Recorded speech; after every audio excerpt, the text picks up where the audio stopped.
Good morning, my brothers and sisters. Welcome to episode 36 of Be With Me.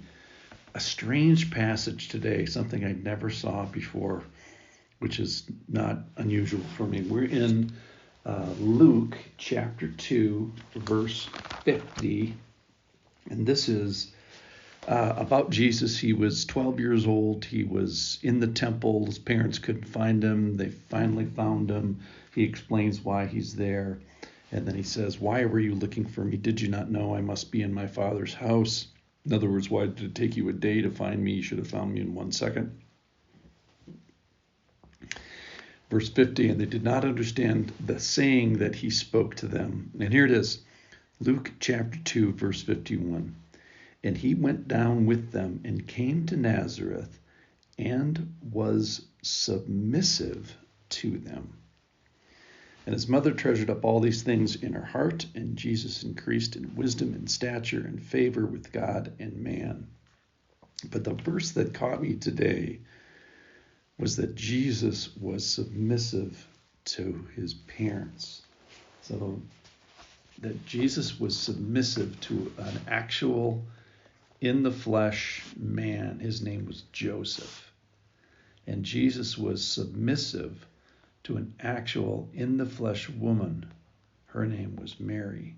And they had an office, which is God's whole thing with authority, is there's an office, there's a person, and then there's a person that occupies, or there's an office that is occupied by a person. And so Jesus is a person who is submissive to Mary and Joseph, who are his parents. So he comes down and enters into humanity, which is all, amazing and sobering and great.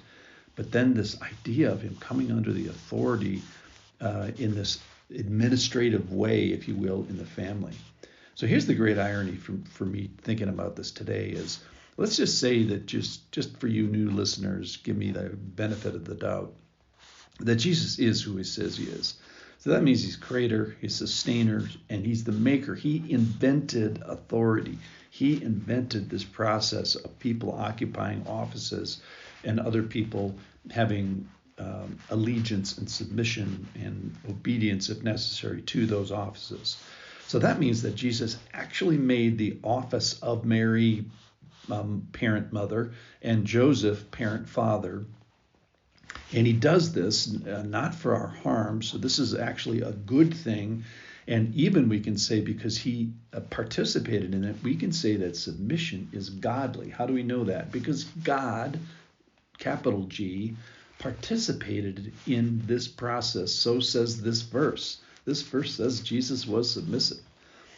And it's beneficial. So there's a protection here, that it's a way of the world. We're submissive to authorities and governmental authorities. Why? For our benefit, for the benefit of society. So I think this office here that we see today elevates husbands and elevates wives, elevates men, elevates women. It elevates the family, the structure. It just endorses this whole process. So in this particular case, parents are children's God's given representative authority. The concept of submission is all throughout the Bible, and especially in the New Testament. And it's the thing about submission is you're not submitting to a person as much as you're submitting to the Lord, and the person is the person that's occupying the Lord's given office in front of you. So it's done in the sight of God. These are words from 1 Peter and Ephesians chapter 6. It's done mindful of God, with a mind full of God. And it's done in a whole bunch of different examples. So wives do it to their husbands, children do it to their parents, bondservants do it to their masters. It has benefits. It actually can win people to Christ. So when the witness of this is done, the witness of this having been done well is happening, that people can actually come to the Lord and yield their spirits to the Lord. So like a miracle can happen, basically. And it's done for the Lord's sake. So it says, children, obey your parents in the Lord, or as you would Christ, for bondservants and masters, or as to the Lord. So the real direction of your submission is to the Lord. So the surprising thing for this is that Jesus didn't need to do it this way. He could have come down, maybe as an adult, he could have come down in a way that he did not have to submit to Mary and didn't have to submit to Joseph, but chose to do this and then chose to mention it, which I think is interesting. So he shows us by example that this was, perhaps difficult. Jesus suffered in many ways. And if you've ever tried to be submissive to somebody, there are difficulties about it. Who wants to go the speed limit, so to speak? Or actually. All right, so in conclusion, I think it shows us that submission is godly. I'm using a small g there. And it is of God, capital G. And it's good, and it is beneficial, and it's for all genders, and it's to all genders of interest in this particular office.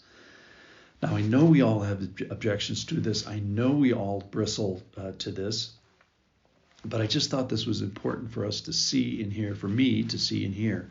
So my question about it is like, who are you under? Who are you submissive to? And how might that be a blessing to you? If you're a wife, how is it a blessing that you are submissive to your husband? If you were a citizen, how is it a blessing that you are submissive to your government? If you are an employee, how is it a blessing that you are a submissive? And then maybe you say, well, I'm a lousy submitter. It's like, okay, great. Let's move on from there. That's all. That was yesterday. How about today? How can we grow in submission? Why? Because it's for our protection. It's for our blessing, and it is a godly characteristic. So saith this passage in Luke chapter 2. Let me read it again.